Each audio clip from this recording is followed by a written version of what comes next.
Assalamualaikum warahmatullahi wabarakatuh. A'udzu billahi minasyaitonir rajim. Bismillahirrahmanirrahim. Alhamdulillahirabbil alamin. Wassalatu wassalamu alal fatihil lima ughliqa wal khatil lima sabaqa wa nasil haqqi bil haqqi wal hadi ila siratikal mustaqim. Wa ala alihi wa sahbihi haqqa qadri wa miqdarin azim. Rabbi shrah li sadri wa yassir li amri wahlul 'uqdatam min lisani yafqahu qawli. Subhanaka la ilma lana illa ma 'allamtana innaka antal alimul hakim. Wala haula wala quwwata illa billahil aliyyil azim. Allahumma inni asbahtu ushiduka wa ushidu hamalansika wa malaikatika wa jamil khalqika antallahu la ilaha illa anta wa anna muhammadan abduka rasulu. Allahumma yassir wa la tu'assir. Sa'adatul qurama wal fudala, para imam, para bilal. Alhamdulillah pada pagi ini kita alu-alukan kedatangan tambahan imam baru. Ahli jawatan kuasa, pengurus makmuriyah, khususnya para ibu bapa, para hadirin salat subuh yang dirahmati Allah. Marilah kita awali perjumpaan di pagi hari ini dengan umul kitab. Seperti biasa kita hadiahkanlah kepada ataupun terhadap almarhumah yang ada bunda kita, anak anda kita, suami isteri, saudara-saudara kita dan guru-guru kita yang telah kembali ke rahmatullah. Mudah-mudahan roh mereka dirahmati Allah dan dimasukkan ke surganya. Allahumma amin. Dan kepada saudara-saudara kita, keluarga kita yang sakit, ada masalah, Allah cepatkan sembuh dan dihilangkan daripada segala masalah dan deritanya itu. Ila hadiniyah bi barakati suratil Fatihah. A'udzu billahi minasyaitonir rajim. Bismillahirrahmanirrahim. Alhamdulillahi rabbil alamin. Arrahmanir rahim. Maliki yaumiddin. Iyyaka na'budu wa iyyaka nasta'in. Ihdinas siratal mustaqim. Siratal ladzina an'amta 'alaihim ghairil maghdubi 'alaihim waladdallin. Amin. Para jemaah yang dirahmati Allah, sama-sama kita melafazkan alhamdulillah, syukur kepada Allah yang memberi kita nikmat rahmat yang tak terhingga. Alhamdulillah pada pagi ini kita masih lagi Allah sayang kita, memberi rahmat dan juga ridhonya kita hadir ke rumahnya semata-mata kerana kita patuh sebagai hamba Allah. Saya diminta oleh menggantikan Al-Fadil Ustaz Razali. Jadi diceritakan semalam iaitu seorang syekh yang bernama Hasan Al-Basri rahimahullah telah dapat atau telah bermimpi berjumpa dengan gadis, ya, anak seorang perempuan itu yang mati, yang dimasukkan ke neraka. Jadi ceritanya bersambung, ya. Lalu berkata wanita itu, "Wahai Hasan, kenalkah kamu padaku?" Ini perempuan yang dimasukkan ke neraka itu kerana dosanya banyak, ya. Jadi tanya neraka ni biarlah kita tahu sedikit. Neraka ni ada tujuh lapis. Neraka yang dikatakan hawiyah ialah untuk orang-orang munafik dan orang-orang yang besar kepala, termasuk iblis itulah. Mula-mula dia masukkan ke neraka jahanam itu, kemudian baru masuk ke hawiyah itu. Maknanya melalui dulu pintu yang pertama ataupun peringkat yang pertama, hawiyah. Yang kedua, neraka jahim, yaitu untuk bukan yang kedua, maknanya daripada lapisan bawah tu ya.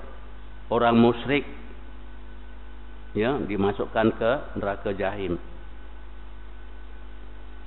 Kemudian neraka sakor, yaitu orang yang menyembah berhala. Ini bukan hanya menyembah berhala, tapi dia percaya bahawa ada kuasa lain daripada Allah ya, termasuk makhluk dipujanya, dikatakan dialah yang berkuasa, samalah itu. Kemudian kepada orang yang mempunyai perasaan dengki iri hati dan juga membuat zalim kepada orang-orang lain ya, tanpa ada mempunyai dosa orang itu, maka akan dimasukkan ke neraka, yaitu neraka hutamah. Di sini termasuk juga anak Nabi Allah Adam, Qabil ya. Di Laza, maaf Laza ya, bukan. Begitu juga orang yang menghalang-halangi dakwah Islamiyah ini, mereka akan dimasukkan ke neraka hutamah bersama dengan Ka'ab bin Ashraf. Begitu juga dengan orang-orang Yahudi. Di sana dalam berita semalam, Yahudi masih lagi nak menghapuskan Masjid Al-Aqsa ni ya, orang sembahyang Jumaat dihalang. Kemudian orang yang suka ni, orang yang tidak suka ataupun tidak mau mengimani Rasul, para Rasul akan menjadi kawan ataupun saudara Abu Jahal. Begitu juga orang Nasrani akan dimasukkan ke neraka Sa'ir. Ini atas sedikit ya. Dan yang keenam, orang yang suka menghina ya, atau orang kata menyepelek ya, dia menghina orang lain, merendahkan orang lain ya. Orang yang miskin dihina, dan akan menjadi kawan kepada Al-Walid bin Mughirah dan dimasukkan ke neraka yang keenam, yaitu Laza. Yang akhir sekali yaitu orang-orang ahli muzik ini ya ini atau penyair akan menjadi kawan kepada Umrul Qais. Umrul Qais itu seorang yang penyair ya, penyair Arab jahiliyah, suka memuja arak ni kalau dalam puisi dia tu, dalam bentuk kalau sekarang ini sajak lah ya. Dia ni suka membuat pun karangan dalam bentuk puisi memuja arak dan wanita. Mereka ni akan dimasukkan ke neraka Jahannam. Ini berbandukan kepada firman Allah, yauma nad'u kullu unasin bi amamihim. Dia akan ikut ketuanya tadi. Kalau Abu Jahal ikut Abu Jahal, Umrul Qais ikut Umrul Qais. Kemudian dalam Al-Quran juga sebut wasiqal ladzina kafaru ila jahannama zumara. Wasiqal ladzina kafaru, dia akan digiring ya, ataupun dihalau gitu, ila jahannam zumara, dalam keadaan beramai-ramai, bukan seorang-seorang. Kemudian Allah Ta'ala sebut lagi, laha sab'atu abwabin likulli babin minhum juz'um maqsumum. Jadi kata laha sab'atu abwabin, ini ada 7 neraka, iaitu pintu untuk mereka ini. Ini masuk balik kepada cerita Hasan Basri ya. Berkata Hasan Basri, aku tidak kenal siapa kamu, dan katakanlah kepada siapa kamu, kata Hasan Basri.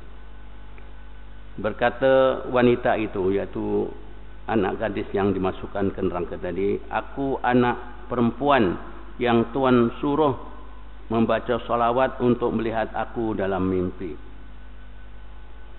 Berkata Hasan Basri, ibumu memberitahuku bahawa kamu sedang diseksa dalam neraka. Berkata wanita itu, memang benar apa yang dikatakan oleh ibuku itu. Memang di waktu itu lebih kurang 50,000 orang berada di dalam siksaan. Tetapi kebetulan ada seorang lelaki soleh melalui atas kubur kami, dan beliau membacakan solawat dan menghadiahkan pahala bacaannya kepada kami semua. Maka dengan sebab itu, dengan rahmat Allah, kami semua dimerdekakan oleh Allah Subhanahu Wa Taala. Inilah balasan bagi kami bagaimana yang Tuhan lihat itu. Jadi dengan syafaat, solawat ya, dapat menyelamatkan orang yang diseksa. Inilah dia kelebihan dari solawat yang dibacakan oleh seorang hamba dengan niat yang ikhlas dan baik sesuai dengan kehendak, kudrat dan iradah Allah, yang sesiapa pun tidak dapat membantah